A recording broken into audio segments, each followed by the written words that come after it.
지난주에 이어서 오늘 시편 9편의 후반부를 살피게 되는데, 먼저 줄거리를 간단히 생각을 하겠습니다. 1절부터 4절까지가 한 단락인데 제1위원이 되는데, 보좌에 앉아 의롭게 심판하신 여호와를 전심으로 감사하리이다 하는 거죠. 5절부터 10절까지는 여호와께서 열방을 심판하시고 자기 백성의 산성이 되심을 노래하는 부분입니다. 그리고 오늘 읽은 부분부터 11절부터 14절까지는 여호와의 구원을 찬송하며 특별히 시인이 자기를 긍휼히 여기실 것을 간구하고 있습니다. 15절부터 18절은 다시금 여호와께서 열방을 심판하셔서 가난한 자로 실망치 않게 하실 것을 노래합니다. 그리고 19절 20절은 여호와께서 일어나셔서 열방이 인생뿐임을 알게 해달라 간구로 끝납니다. 이 시는 말씀드린 대로 여호와께 전심으로 감사하며 지극히 높으신 하나님 이름을 찬송하는 내용으로 시작이 되고, 여호와께서 열방들어 시인을 공격하는 하나님 백성을 괴롭히는 열방들어 자기가 인생뿐임을 알게 해달라 간구하는 내용으로 끝납니다. 이 찬송 그리고 간구가 재밌게 셋째 연에 흥미롭게 제3연에 함께 나옵니다. 여기서 시인은 여호와께서 자기를 긍휼히 여겨 주시라 간구하는데, 그가 지옥의 문에서, 죽음의 문에서 간절히 하나님을 바랍니다. 사망의 문에서 간구하면서도 시인의 입에서 찬송이 떠나지 않습니다. 이 찬송이 시인의 연약한 마음에서 나올 수가 없고 하늘에서 주신 것입니다. 그처럼 시의 맨 처음에 시인은 하나님을 감사하리이다, 주의 이름을 찬송하리이다 확신을 밝힙니다. 눈앞의 현실은 사망의 문에 있는 그런 처지입니다. 그러나 내 원수들이 물러갈 때가 오면 주의 앞에 넘어져 망할 것이라 하는 확신을 품습니다. 이 확신 역시 사망의 문에 있는 그 처지에서는 나올 수가 없을 겁니다. 시편 7편을 보면은 시인이 주께 패합니다 하면서도 원수들이 사자같이 자기를 공격하는 현실에서 심히 두려워합니다. 시련의 도가니에서 이 두려움이 마침내 씻겨나가야 확신이 선물로 임하는 것입니다. 한문으로 다 되지 않고 또 두려움이 왔다가 씻겨나고 확신이 찾아오고, 또 슬그머니 두려움이 마음을 엄습했다가 또 씻겨나가고 확신이 오고 그러는 것 같아요. 여전히 두려운 현실 가운데 있습니다마는 위로부터 하늘의 평안이 내려옵니다. 시인의 확신은 하나님의 의로운 심판이라는 그 견고한 사실에 딱 붙어 있습니다. 4절에서 시인은 하나님이 언약을 지킨 자기를 변호해 주시는 사실, 하나님이 영광 보좌에 앉아 심판을 행하신 사실을 돌아보았습니다. 그처럼 둘째 연 가운데 부분 7절, 8절 그 부분을 시작할 때 그러나 하면서 하나님의 의로운 심판이 역사의 뒤안길로 사라져버린 것이 아니라 죄로 얼룩된 역사 내내, 아니 그 역사 위에 이루어지고 있음을 봅니다. 그러나 여호와께서 영영히 앉으시며 여호와께서 영영히 그 보좌에 앉아 계시는 바로 그 사실이 있어서 지금 죄의 현실이 교회 여러분 눈앞에 보이시는 대로 전개되는 것입니다. 고난받아 괴롭고 슬퍼서 얼른 이 현실이 바로 잡혔으면, 이 현실에서 벗어났으면 간절히 바랍니다마는 우리가 바라는 대로 다 이루어진다고 하면은 우리 자신이 어떻게 될지 사실은 장담하지 못할 겁니다. 어스틴 선생이 하나님의 공의가 당장 이루어진다면은 모든 사람이 지옥에 떨어질 것이다. 이런 말을 한 적이 있습니다. 고난받는 현실이 나의 죄와 무관하지 않습니다. 아무 죄 없으신 주님이 고난받으신 것은 나의 죄를 주님의 것으로 담당하신 까닭입니다. 시편에 많이 등장하는 이 열방이 다른 나라들, 이스라엘 밖의 나라들만 아니라 많이는 언약 백성을 가리킨다 말씀을 드렸는데, 그렇다면은 언약을 지키는 가난한 백성이 고난을 받을지라도 에스라나 다니엘처럼 그 죄를 자기 죄로 여기는 그런 심정을 품어야 할 것입니다. 예수님처럼 예수님을 핍박하는 이들을 가리켜서 아버지여 저들을 용서하옵소서, 자기가 행하는 것을 알지 못합니다, 이렇게 기도하는 심정에 신자는 이르러야 합니다. 이런 심정이 있어야 소위 저주의 시를 바르게 부를 수가 있을 겁니다. 시편에 보면 끔찍한 시들이 나오잖아요. 원수의 젖먹이를 바위에 던져버리십시오, 뭐 이런 시들 말입니다. 그 저주의 시인데, 그런 시도 우리가 이런 심정이 있어야, 그리스도의 심정이 있어야 바르게 부를 수가 있을 겁니다. 주님과 함께 부를 수 있습니다.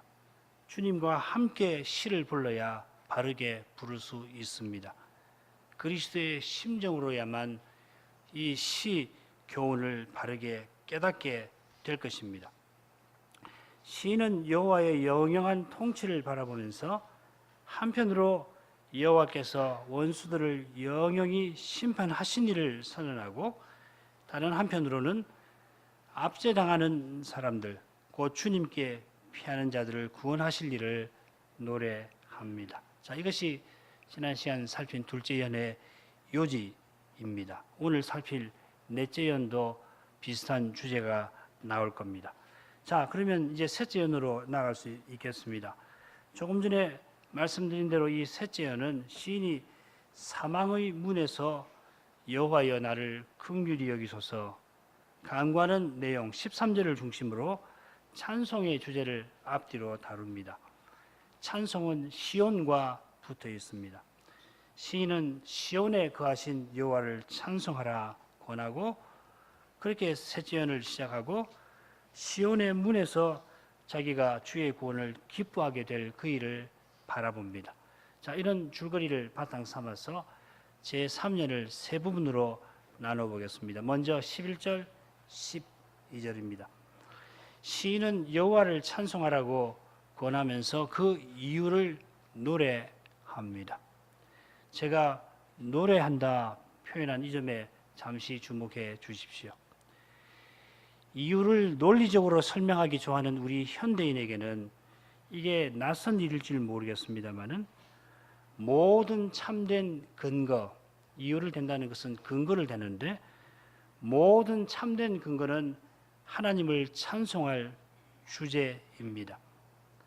조금 있으면 어둠의 장막이 온 누리에 깔릴 텐데, 이 현상을, 밤이 오는 현상을 얼마든지 과학적으로 설명을 할 수가 있습니다만 그것으로는 부족합니다. 만일 과학적 설명이 전부인 것처럼 착각하면 부족하고 또 부족합니다. 거룩한 시인처럼 밤마다 주의 성실하심을 베품이 오르니이다, 시편 92편 1절에 나오는 것처럼 이렇게 밤을 맞이할 때 노래할 수 있어야 합니다. 모든 일에서 주의 성실하심을 발견하는 사람, 그 성실하심을 노래하는 사람이 복됩니다. 주의 말씀을 들어야 주의 성실하심을 발견할 수 있습니다. 주님은 말씀으로 우리를 찾아오십니다. 해가 저무는 순간 온 하늘을 붉게 물들이는 그 광경에서도 주님은 말씀으로 우리를 찾아오십니다. 찾아오신 주님에게 우리는 찬송을 돌립니다. 절망의 현실에서도 그럴 수 있고 또 그래야 합니다. 11절 12절 읽습니다. 너희는 시온에 거하신 여호와를 찬송하며 그 행사를 백성 중에 선포할지어다. 피 흘림을 신문하시는 이가 저희를 기억하시며 가난한 자의 부르짖음을 잊지 아니하시도다. 시인이 지금 누구를 염두에 두고 찬송하라, 선포하라 권하는 것입니까? 12절 보면은 저희를 기억하시며 해서 찬송할 이유가 나오는데, 여기 저희는 억울하게 피 흘림 당하는 자들일 겁니다. 그들을 가리켜서 가난한 자들이라 표현하고, 우리가 지난 시간에 살핀 압제당하는 자들, 압제당하는 현실에서 주의 이름을 알고 주를 찾는 자들이 가난한 자들입니다. 하나님을 대적하는 자들에게 힘없이 당하는 현실에서 하나님만 바라는 언약 백성들이 시편에서 말하는 가난한 자들입니다. 우리 청소년 여러분, 왜 가난한지 한번 생각해 보십시오. 하나님을 의지해서 승리해야 될 텐데 왜 가난한 자가 되고 압제를 당하는가? 시인 자신이 그런 사람이죠. 이처럼 고난당하는 백성 편에 서서 기꺼이 고난당하려 하는 사람이 시인이 말하는, 여기 염두에 두는 너희일 겁니다. 너희는 언약의 하나님만 의지하고 하나님의 언약을 꼭 지키려는 사람입니다. 하나님의 약속만 믿고 그 말씀을 받드는 사람은 말씀을 대적하는 세상에서 고난을 받습니다. 고난을 받지 않으려면은, 당하지 않으려면은 이 세상처럼 사람의 깨와 힘을 의지해서 받은 만큼 보복해야 하는데, 하나님 말씀을 받드는 사람은 그럴 수가 없습니다. 상대가 꾀를 씁니다마는 꾀를 내지 않으려 합니다. 하나님 말씀을 배우면은 그렇습니다. 어떤 명분이라도 사람의 꾀로는 하나님의 뜻을 절대로 이룰 수 없는 까닭입니다. 그렇잖아요. 하나님의 뜻을 이루는데 사람이 꾀를 낸다. 그거 안 맞잖아요. 하나님의 뜻을 이루는데 사람이 무슨 힘을 발휘하겠다. 그건 도무지 어울리지 않는 거거든요. 하나님 뜻을 이루려고 하는데 사람이 꾀를 내고 힘을 막 모아가지고 뭘 해보려고 하면 그 세상이 되는 거거든요. 세상하고 똑같이 되잖아요. 오히려 하나님 뜻을 이루겠다 하고서 사람의 꾀와 힘을 의지하면 세상보다 더 나빠질 수도 있는 거거든요. 사람의 힘과 꾀를 완전히 접어야만 하나님의 지혜를 볼 수 있고 그 능력을 맛볼 수가 있습니다. 하나님의 영광을 이렇게 보아야만 찬송할 수가 있습니다. 우리 머리로 다 생각할 수 있고 우리 힘으로 이룰 수 있는 그거 가지고서 무슨 찬송을 드립니까? 찬송 못 드려. 내가 했는데, 우리가 했는데 어떻게 찬송이 나옵니까? 그걸 이룬 사람을 자랑하게 되겠죠. 영광은, 하나님의 영광이 거룩한 것은 사람이 범접할 수가 없어서 그런 겁니다. 사람에게서 나올 수 없으니까 거룩한 것이고 사람으로서 드러낼 수 없으니까 거룩한 것입니다. 믿음이 그것입니다. 이걸 놓치면 믿음은 도덕이 됩니다. 혹은 상식이 됩니다. 심지어는 상식보다 못하게 됩니다. 이것이 지금 작금의 21세기 이 기독교 교회에서 보는 현상입니다. 믿음은 바랄 수 없는 것을 바라는 것입니다. 믿음은 그리스도를 의지하는 것입니다. 사람으로 행하지 아니하는 것입니다. 찬송 받으시는 하나님은 시온에 거하십니다. 이 거한다는 표현은 보좌에 앉는다는 뜻을 포함을 합니다. 하나님이 보좌에 앉으시는데 거기 더해서 자기 백성과 함께 하시는 것입니다. 하늘의 하나님이 시온에 성전을 세워서 거기 계시며 자기 백성을 만나주시고 동시에 온 세상을 통치하십니다. 예컨대 여호와께서 시온에 거하신다는 것은 자기 백성의 구원과 복을 위하여 거룩한 통치를 나타내신다 하는 뜻입니다. 11절에 나오는 딸 시온이라고 하는 표현에도 하나님이 우리의 아버지로서 자기 백성을 살펴주시는 뜻이 잘 드러납니다. 여호와께서 시온에 거하시는 그 사실이 우리가 찬송할 주제입니다. 그처럼 우리가 시온에서 주를 찬송합니다. 시온은 하늘의 하나님이 땅에 있는 자기 백성과 만나는 곳이고 영원한 통치 보좌에 앉아서 자기 백성의 현실을 살펴주시는 곳입니다. 우리가 매주일 시온에 거하신 하나님에게 나아갑니다. 우리의 기도, 찬송, 헌상, 경배가 하나님에게 나아가는 것입니다. 인생이 하나님에게 나아가는 거기에 딸 시온이 존재합니다. 거룩한 교회가 거기 있습니다. 하나님이 시온에 거하신 까닭에 시온이 되는 것입니다. 하나님의 말씀과 함께 찾아오셔야 참된 예배가 이루어집니다. 참된 예배가 이루어지는 바로 거기서 하나님은 말씀대로 친히 다스리십니다. 시인은 언약 백성들이 여호와의 행사를 백성 중에 선포하라 권합니다. 여기 이 백성 했는데 백성 둘입니다. 열방 만민과 겹치는 낱말입니다. 지난 시간에 열방 민족 세계가 7번 나온다고 말씀드렸는데 여기 백성들까지 합하면 8분입니다. 8분으로 이해하십시오. 생각하십시오.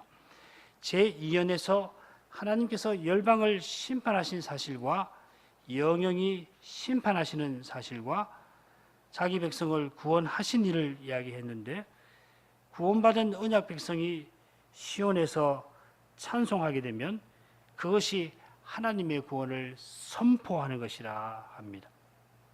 거대한 합창단을 세워서 찬송을 하면은 그 찬송이 앞제에 있던 이웃 나라들에게까지 들린다 하는 뜻이겠습니까? 그보다는 여호와께서 자기 백성의 찬송을 통하여 자기 영광을 민족들에게 나타내시는 것을 가리킵니다. 우리가 예배에서 하나님을 참으로 찬송하면 하늘에서 주님이 그 찬송의 내용대로 거룩한 통치를 드러내십니다. 메시아가 찬송하는 자기 백성을 통하여 하나님의 구원을 친히 선포하시는 것입니다. 찬송할 이유가 12절에 나옵니다. 피 흘림을 신문하시는 이가 저희를 기억하시며 했습니다.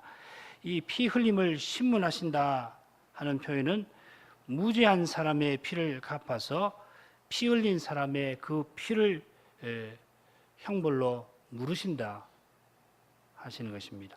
창세기 4장에 가인이 시기심에서 아벨을 죽인 일이 있는데 아벨의 피가 땅에서부터 호소하니까 그 호소를 하나님이 받으셔서 가인을 심판하셨습니다. 저주하셨습니다.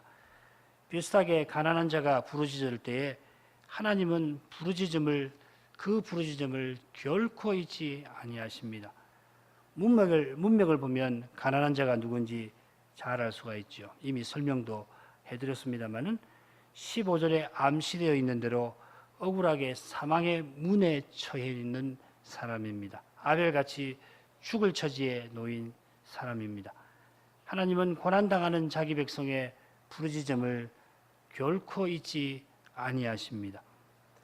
13절에 나오는 이 시인의 간구가 가난한 자들의 부르짖음일 것입니다. 읽겠습니다. 여호와여 나를 긍휼히 여기소서. 나를 사망의 문에서 일으키시는 주여 미워하는 자에게 받는 나의 곤고를 보소서. 시인이 사망의 문에 있는데 미워하는 자에게 고난을 당하고 있습니다. 그 고난이 얼마나 심한지 죽음을 언급합니다. 우리는 시인이 겪는 죽음의 고난이 어떤 것인지 아마 제 사연에서 생생하게 볼 수가 있을 겁니다. 마찬가지로 이 시와 하나로 볼 수 있는 시편을 돌아가셔서 읽으시면 시인이 얼마나 어려운 고난에 처해 있는가, 정말 죽음이라고 표현할 수밖에 없는 현실에 처해 있는 것을 생생하게 읽게 되실 겁니다. 시인을 미워하는 자들이 웅덩이를 파놓고 시인이 걸려들기만을 바랍니다. 사자가 숨어서 먹잇감을 노리는 것처럼 시인이 웅덩이에 걸려들면 곧바로 죽이려 합니다. 그러나 시인은 그 웅덩이가 어디 있는지 모릅니다.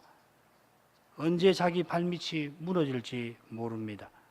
큰 두려움에 처음에는 차마 발을 내딛지를 못합니다마는, 그러나 뒤로 물러선다 해도 거기 웅덩이가 있을 수 있으니 발을 내딛지 않을 수가 없습니다. 죽음의 문에 있다는 것은 죽음의 현실에 둘러싸여 있는 것입니다. 그런데 시인은 마치 자기가 홀로 열방의 미움을 받고 있는 것처럼 노래합니다. 이미 살핀 제2연이나 곧 살필 사연을 보면 열방이 하나님을 의지하고 언약을 지키는 백성들을 괴롭히는 내용들이 나오고, 바로 앞에도 12절을 보면은 가난한 자들, 억울하게 피 흘린 자들의 억울하게 피를 흘린 자들의 고난이 나옵니다. 시인은 이들과 함께 고난당합니다마는 아울러서 그들의 고난을 자기의 고난으로 말하는 듯합니다. 요컨대 시인은 그리스도의 심정을 품고 노래합니다. 그리스도의 영이 감화하셔서 이 시가 기록되게 하셨습니다. 성신이 그리스도의 영으로 우리 안에 계시니 우리도 이 시인처럼 그리스도의 심정을 품고 자신의 고난 혹은 우리 형제들의 고난을 생각할 수 있게 되기를 구합니다. 사도가 주님의 심정을 품고 형제와 이웃을 위하여 기꺼이 고난당한 것처럼 우리의 고난도 그런 것이 되기를 구합니다. 그런 고난이라도 우리 스스로는 견디지 못합니다. 시인처럼 나를 긍휼히 여기소서 간구하지 않을 수 없습니다. 하나님 외에는 우리를 고난 그 아픔과 슬픔에서 건져줄 자 없습니다.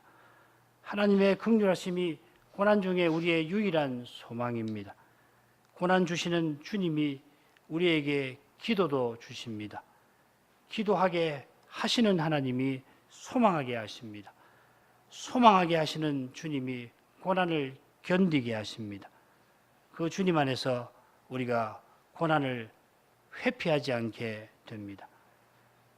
고난의 삶을 살아갈지라도 주님과 함께하는 그 편을 택합니다. 고난은 그리스도의 생명을 살아내는 방식입니다. 주님의 말씀이 실현되는 과정입니다. 주님을 사랑하는 사람은 이 세상에서 고난을 피할 수 없습니다. 지금 주님과 함께 고난당하는 사람이 장차 영광을 주님과 함께 누립니다. 이 장래에 복된 소망이 있어서 탄식이 우리 입에서 터져 나오는 것이겠지요. 그러나 마침내는 우리 입에서 탄식은 다 사라지고 즐거운 고백이 나올 것입니다. 14절, 그리하시면 내가 주의 찬송을 다 전할 것이요 딸 같은 시온의 문에서 주의 구원을 기뻐하리이다. 시인이 자기를 긍휼히 여겨주시기를 구했는데 그 목적은 즐거운 고백과 구원의 기쁨에 있습니다. 시인은 딸 같은 시온의 문에서 구원의 즐거움을 고백하고자 합니다. 지금은 죽음의 문에 있습니다마는 시온의 문에서 하나님의 구원을 기뻐 찬송하려 합니다. 시온은 하나님의 구원이 나타나는 곳이고 구원의 복, 곧 영원한 생명을 맛보는 곳입니다. 시온이 구원이 나타나고 영원한 생명을 맛보는 곳이 되는 것은 거기 여호와가 계시기 때문입니다. 여호와를 가까이 하는 거기에 영원한 생명과 구원의 기쁨이 약속되어 있습니다. 하나님을 가까이 하며 그 긍휼을 바라는 신자와 교회는 이 시인이 바라는 것처럼 마침내는 즐거운 고백과 구원의 기쁨에 이르게 될 것입니다. 이제 제 사연으로 갑니다. 이미 말씀드린 대로 하나님께서 열방을 심판하시는 주제가 다루어져 있습니다. 15, 16절은 하나님이 열방의 도모를 무너뜨리신지를 노래하고 그 사실 위에서 이루어질 결과가 17, 18절에 나옵니다. 다시금 시인은 하나님이 행하신 일 위에서 친히 이루실 일을 말합니다. 16, 17절, 15, 16절부터 먼저 읽겠습니다. 열방은 자기가 판 웅덩이에 빠지며 그 숨긴 그물에 자기 발이 걸렸도다. 여호와께서 자기를 알게 하사 심판을 행하셨으며 악인은 그 손으로 행한 일에 스스로 얽혔도다. 모두 5행으로 되어 있는데 16절 처음에 여호와께서 자기를 알리셨다 하는 내용이 나오고 앞뒤로 2행씩 비슷한 내용이 연결되어 있습니다. 여기 우리말 번역은 시제가 명확하지 않아서 잘 모를 수 있는데 여기는 하나님이 하신 일들을 지금 쭉 기록해 놓은 겁니다. 그리고 17, 18절은 하나님이 하실 일을, 이루실 일을 노래할 것입니다. 열방이 판 웅덩이는 숨긴 그물이라는 표현에 암시된 것처럼 시인을 빠뜨리려고 은밀히 만든 것입니다. 시인을 빠뜨리려고 만든 웅덩이에 그를 걸려들게 하려고 숨겨놓은 그 그물에 그러나 열방이 떨어졌습니다. 웅덩이와 그물을 단단히 만들어 알아채지 못하게 숨겨 놓았을 때 열방이 얼마나 마음을 썩겠습니까? 얼마나 치밀하게 계획하고 얼마나 교묘하게 꾸몄을까요? 하나님을 떠난 사람들은 어쩔 수 없거든요. 사람의 꾀를 의지하지 않을 수 있는 것은 하나님의 지혜를 의지할 때뿐이거든요. 하나님을 참으로 의지하지 않으면은 사람의 꾀를 의지하지 않을 수 없어요. 얼마나 치밀하게 하고 상대를 죽이려고 얼마나 마음을 쓰는지 짐작할 수가 있을 겁니다. 그렇게 교묘하게 꾸민 그물에 그렇게 철저하게 만들어 놓은 웅덩이에 그런데 자기가 걸려 들었습니다. 여러분, 이런 일이 어떻게 해서 일어날 수가 있습니까? 시인은 간단하게 설명합니다. 하나님이 심판을 행하신 것이다.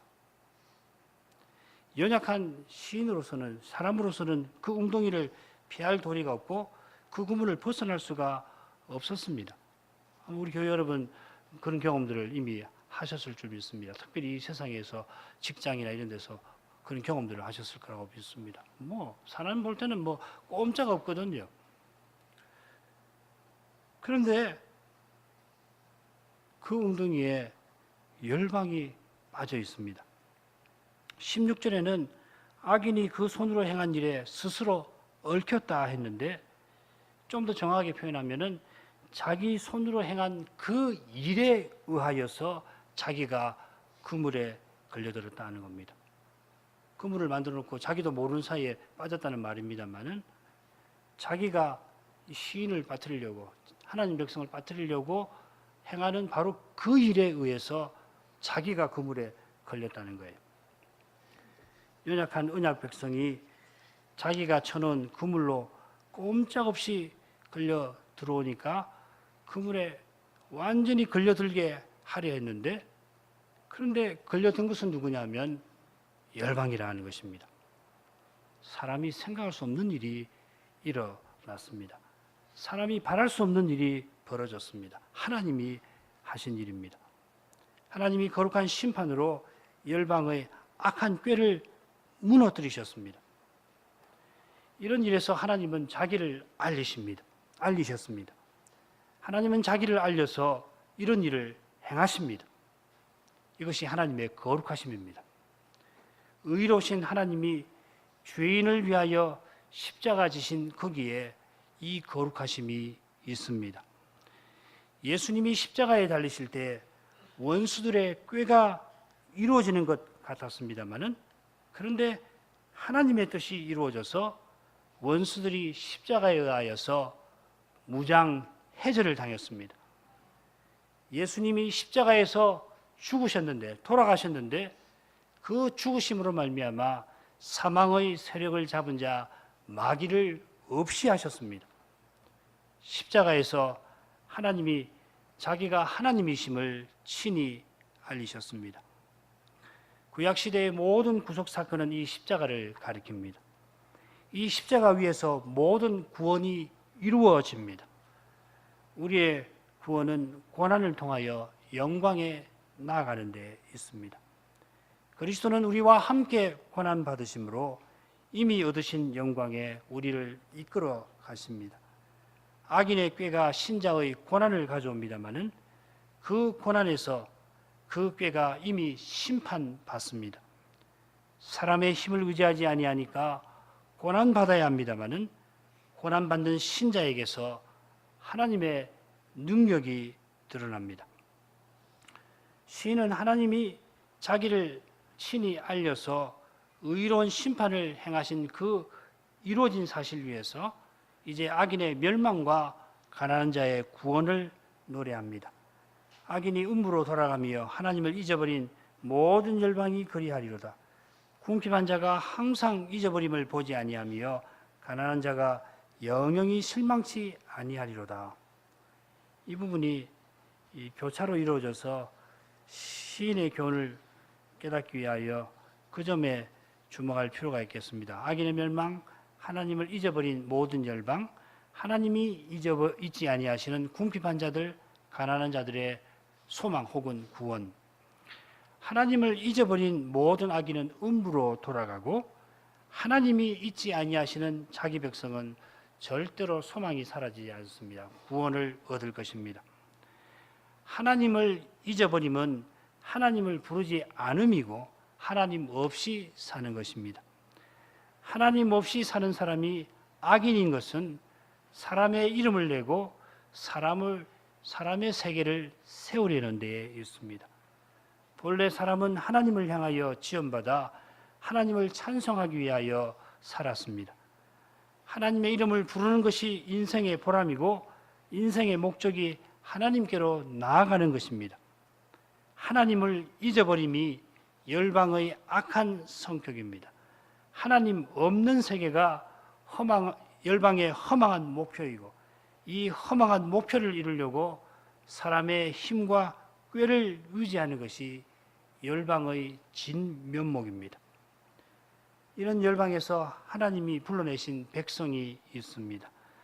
아브라함을 갈대아 우르에서 불러내신 하나님이 그와 언약을 맺으셨습니다. 언약의 하나님은 이 아브라함을 잊지 아니하셨습니다. 아브라함이 언약을 이루려다가 그만 이스마엘을 낳고 무려 13년이나 흘렀습니다. 가나안에 들어온 세월보다도 더 많은 세월이 지나갔습니다. 75세 때 가나안에 들어와 가지고서 그리고 이스마엘을 낳고 그 다음에 가나안에 들어와 살던 세월보다 더 길게 13년이 흘렀습니다. 99세나 된 아브라함을 하나님은 찾아오십니다. 그때만 아니라 아브라함의 믿음이 연약해질 때마다 그를 찾아오셨습니다. 아브라함이 하나님의 기억에서 사라지질 않았습니다. 하나님의 기억에서 그가 영원히 사라지지 않습니다. 지금도 하나님은 나는 아브라함의 하나님이라 하십니다. 하나님이 아브라함을 사랑하시는 까닭에 그를 잊지 아니하십니다. 부모는 자녀가 눈앞에 보이지 않더라도 자녀를 늘 생각합니다. 학교에 가면 뭐하나, 직장에 가면은 지금 뭘 하고 있을까, 저녁이 되면은 어디 가서 밥이라도 먹고 있을까.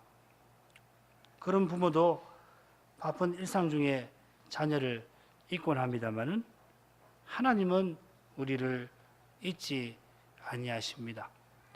그분은 우리 머리카락을 늘 헤아리고 계십니다. 우리의 모든 일을 그분은 살펴주십니다.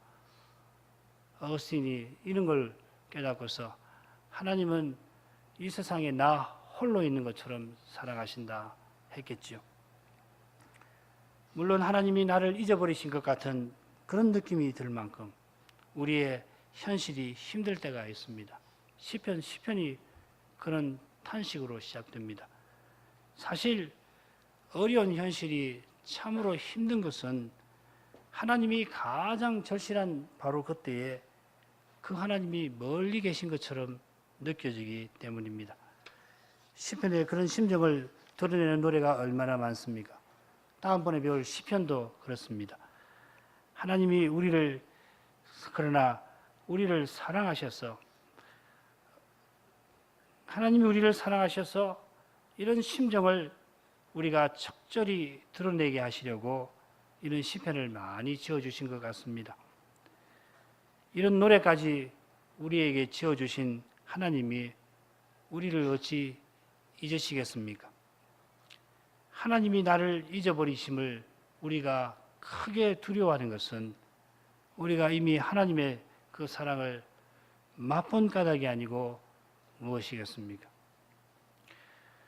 이 사랑을 갈구하는 점에서 우리는 궁핍한 자들이고 가난한 자들입니다. 하나님의 사랑만이 우리 영혼을 만족하게 합니다. 하나님의 사랑을 맛보지 못하면 아무리 많은 것을 얻는다 한들 우리 영혼은 오히려 더 공허해집니다. 우리의 많은 소유가 오히려 하나님을 바라보지 못하게 하기 때문입니다. 어려운 현실에 있을지라도 하나님을 바라는 영혼이 시인이 말하는 가난한 영혼입니다. 그러나 참으로 가난한 사람은 복됩니다. 하나님의 사랑을 갈구하는 사람은 사랑의 하나님을 찾는 까닭입니다. 하나님을 참으로 찾는 사람은 절대로 외면당하지 않습니다. 이제 마지막 오연으로 가겠습니다. 여호와여 일어나사 인생으로 승리를 얻지 못하게 하시며 열방으로 주의 목전에 심판을 받게 하소서. 여호와여 저희로 두렵게 하시며 열방으로 자기는 인생뿐인 줄 알게 하소서. 마지막 예언은 인생에 관한 내용으로 시작해서 인생에 관한 내용으로 끝납니다. 그 중간에 하나님의 심판이 언급되어 있습니다. 하나님이 심판하셔서 거룩한 진노를 드러내시니까 열방은 승리를 얻지 못하고 자기가 인생뿐인 줄을 처절하게 깨닫습니다. 시인은 여호와여 일어나소서 하면서 하나님이 친히 거룩한 능력을 이제 나타내 주실 것을 간구합니다. 시편 3편 공부할 때 여호와여 일어나소서, 이 간구가 어떤 의미가 있는지 함께 살폈습니다. 제사장이 언약궤를 들고 가나안으로 출발할 때 여호와여 일어나소서 하였습니다. 언약궤 위에 영광 보좌가 있고 그 보좌에 앉으신 여호와께서 이제 원수들과 거룩한 전쟁을 수행하시려고 자기 백성 앞서서 나아가십니다. 이스라엘은 앞서 나가시는 만왕의 왕을 뒤따라 갑니다. 그처럼 시인은 지금 심판하시는 여호와와 인생에 불과한 열방의 싸움을 마지막에 그려냅니다. 이 싸움이 저 옛날 신할에서부터 쭉 있어 왔습니다. 사람의 이름을 내려는 열방이 하나님 없는 사람의 세계를 세우려고 하였습니다만 하나님께서 그 뜻을 드러내시니까 열방의 도문은 거대한 바벨탑처럼 와르르 무너졌습니다. 야심찬 태도로 우리가 흩어짐을 면하자 하던 그 인류가 언어의 혼잡으로 온 땅에 흩어져 버렸습니다. 하나님을 대적하여 일어난 열방의 전쟁은 완전한 패배로 끝나버렸습니다. 시인은 이제도 여호와께서 거룩한 전쟁을 승리로 이끌어 주셔서 죽음의 문에서 건져 시온의 문에서 기뻐 찬송할 수 있기를 바라봅니다. 승리는 오직 여호와께 속합니다. 하나님을 대적하는 모든 것은 반드시 패배합니다. 하나님의 영광을 구하지 아니하는 모든 것은 무너지게 되어 있습니다. 사람을 자랑하는 교만은 반드시 실패합니다. 인생은 모두 패배합니다. 여호와께서 죄범한 인생들어 흙으로 돌아가라 하셨기에 인생은 결코 승리할 수 없습니다. 승리는 오직 하나님 안에서 얻습니다. 십자가에 달리시고 부활하신 그리스도 안에만 참된 승리가 약속되어 있습니다. 내가 승리하리라는 생각을 버리지 않으면은 참된 승리를 맛보지 못할 것입니다. 아무리 어떤 명분, 하나님 뜻이고 명분이고 다 좋은데 내가 승리하겠다 하는 이 생각을 품고 계시면 반드시 패배하실 겁니다. 하나님은 그런 승리도 허락하지 않으십니다. 승리는 그분만 하십니다. 그분 안에서만 참된 승리를 맛봅니다. 그리스도 안에서 우리는 마지막 원수를 향하여서 사망아 너의 이김이 어디 있느냐 외칠 수 있습니다. 그때에 하나님의 목전에서 마지막 심판이 있을 겁니다. 심판장 예수님이 천사들과 함께 와서 모든 민족을 그 앞에 모시고 인류를 둘로 구분하십니다. 그분의 입에서 마지막 판결이 나오고 선고가 나오고 그 판결대로 영원한 운명이 그때 결정됩니다. 그 판결은 그리스도를 믿는 여부로 정해지는데 그리스도를 믿는 여부는 그리스도의 형제를 어떻게 대하는가로 가름됩니다. 여기 있는 내 형제 중에 지극히 작은 자에게 행한 것이 곧 내게 행한 것이라 이 말씀을 듣는 사람은 영원한 생명에 나아갈 것이고 이 지극히 작은 자 하나에게 하지 아니한 것이 곧 내게 하지 아니한 것이라 그 말씀을 듣는 사람들은 영원한 형벌에 떨어집니다. 내 형제라고 하는 이 표현 하나에 영원한 운명이 결정될 것입니다. 그리스도처럼 형제를 대하는 사람, 그리스도를 대하듯이 형제를 대하는 사람을 향하여 예수님은 내 아버지 있게 복 받을 자들이여 나와 창세로부터 너희를 위하여 예비된 나라를 상속하라 말씀하실 것입니다. 예수님의 형제를 사랑하는 그들이 누릴 복은 예수님처럼 하나님을 아버지로 모시게 되는 것입니다. 그처럼 여호와를 믿는 하나님 백성을 함부로 대하는 열방은 시인의 강구처럼 심판을 피하지 못할 것입니다.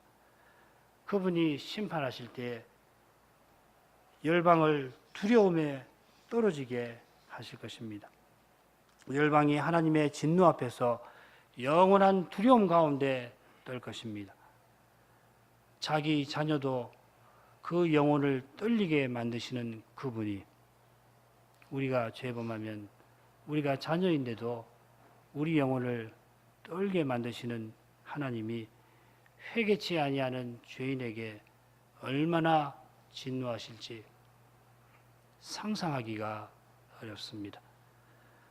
그 거룩한 진노 앞에 설 때에 인생이 무엇인지를 처절하게 깨닫게 될 것입니다.